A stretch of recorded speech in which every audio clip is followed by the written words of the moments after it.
오늘의 이야기는 방귀 며느리입니다. 옛날 어느 집에서 아들을 장가들이려고 중매쟁이를 불러들였어요. 우리 집 며느리감 좀 알아봐 주게. 어떤 섹시를 원하시나요? 부모님 잘 모시고 형제간에 정답게 지내며 살림솜씨 알뜰하고 얌전한 섹시였으면 좋겠어. 중매쟁이가 며느리감을 고르기 위해서 이 마을 저 마을 다니다가 아주 참한 며느리감을 찾아냈어요. 그래서 중매쟁이는 신랑 집, 신부 집을 부지런히 들락거렸어요. 드디어 양쪽 집에서 결혼 날짜를 잡았다는 거예요.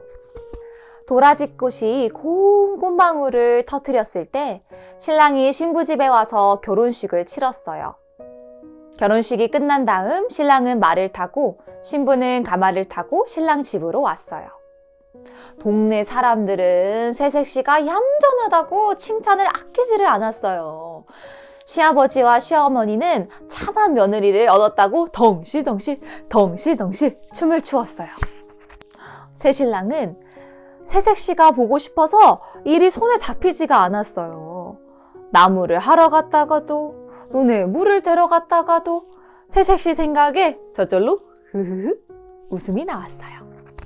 그런데 하루가 다르게 꽃같이 곱던 새색시의 얼굴이 누르딩딩하고 푸석푸석해지는 게 어딘가 아픈 것 같았어요. 게다가 말수까지 줄어들어서 신랑은 답답하고 안타까웠어요. 여보, 어디 아픈 게 아니오? 신랑은 걱정이 돼서 물었어요. 아프긴요. 신랑은 색시가 친정집 생각이 나서 그런 것이라고 생각했어요. 시어머니는 며느리가 갈수록 얼굴이 야위고 몸이 마르는 것이 아기를 가진 것 같다고 생각했어요. 얘야, 혹시 아기 소식이 있는 건 아니니? 새색시는 아니라고 고개를 저었어요. 시아버지도 며느리가 걱정이 돼서 물었어요. 얼굴색이 얘 왜 그러니? 어디 아프냐? 아니에요. 무슨 일인지 아무 걱정하지 말고 말해보거라. 저 부끄러워가지고 말을 못하겠어요. 예, 부모 자식 사이에 부끄러운 게 다 뭐냐? 어서 말해보거라. 며느리는 망설이다 작은 목소리로 겨우겨우 말했어요. 저 방귀를 억지로 참다 보니 병이 났어요. 시아버지는 별일도 다 있다면서 웃고 말았어요. 예, 방귀를 못 끼워서 병이 났다는 말이냐? 아유, 그까지 방귀 그냥 끼면 되지 않느냐? 제 방귀는 너무 요란해서 함부로 못 낍니다. 대체 얼마나 요란하다고 그러느냐? 사람이 날아가요. 에?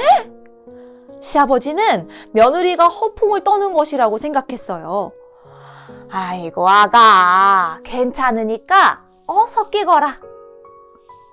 정말 끼워도 될까요? 아이고, 괜찮대도. 그럼 아버님, 저기 기둥을 꽉 잡고 계셔야 돼요. 드디어 며느리가 참았던 방귀를 뿡 하고 꼈어요. 근데 이게 웬일이야. 그 방귀 소리가 어찌나 요란하던지 시아버지는 기둥을 안고 뱅글뱅글 돌고 부엌에서 밥을 푸던 시어머니는 소뚜껑 꼭지를 쥐고 빙빙 돌고 나무를 해서 문을 들어서던 신랑은 나무찜을 쥐고 하늘로 푹 솟아다가 뚝 하고 떨어지고 말았어요. 한바탕 방귀를 끼고 나자 며느리의 얼굴색이 다시 예쁘게 돌아왔어요. 그러나 방귀 소리에 놀란 식구들은 얼굴색이 파랗게 질렸어요. 아이고야, 방귀 2번만 끼었다간 집이 무너지고 식구들 몸이 성할 것 같지가 않구나. 우리 식구 제 명대로 못 살겠다. 며느리가 방귀를 낄 때마다 소동이 일어날 텐데 정말 야단났다. 저런 며느리를 그냥 두었다가는 집안이 망한다. 시어머니와 시아버지가 고개를 절레절레 흔들었어요. 신랑은 하늘로 솟았다가 떨어지는 바람에 정신을 못 차리고 멍청하게 앉아만 있었어요. 아가, 네가 방귀를 낄 때마다 우리 식구는 모두 놀라서 넘어질 것이고 너는 너대로 방귀를 마음대로 못 끼워가지고 힘들 것이니 아무래도 친정으로 가는 게 낫겠다. 시아버지는 며느리를 데려다 주려고 함께 길을 떠났어요.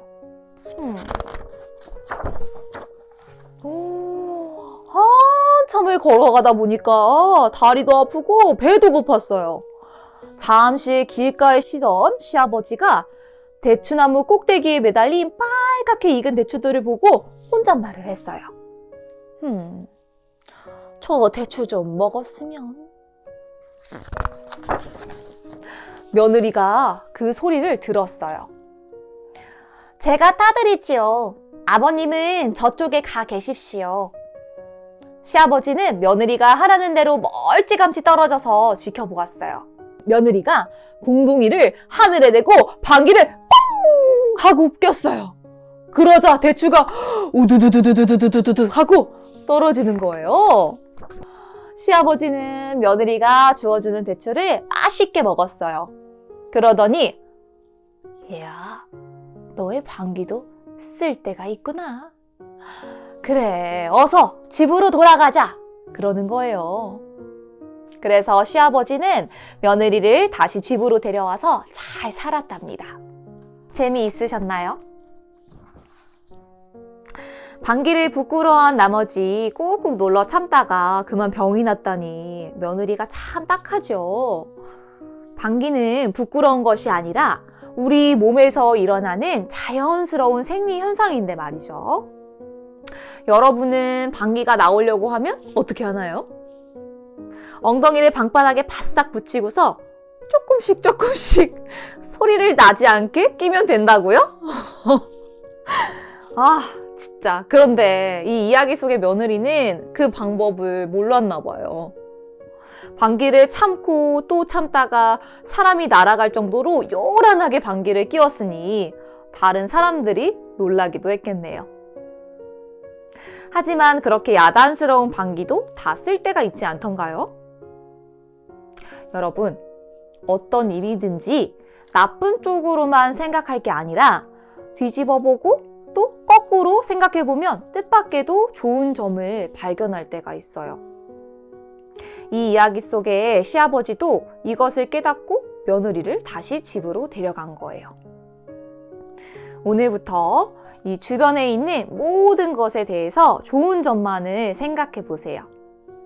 그렇게 한참을 하다 보면 하찮고 보잘것없는 것에도 좋은 점이 있다는 사실을 발견하게 될 수 있을 거예요. 오늘의 이야기는 여기까지.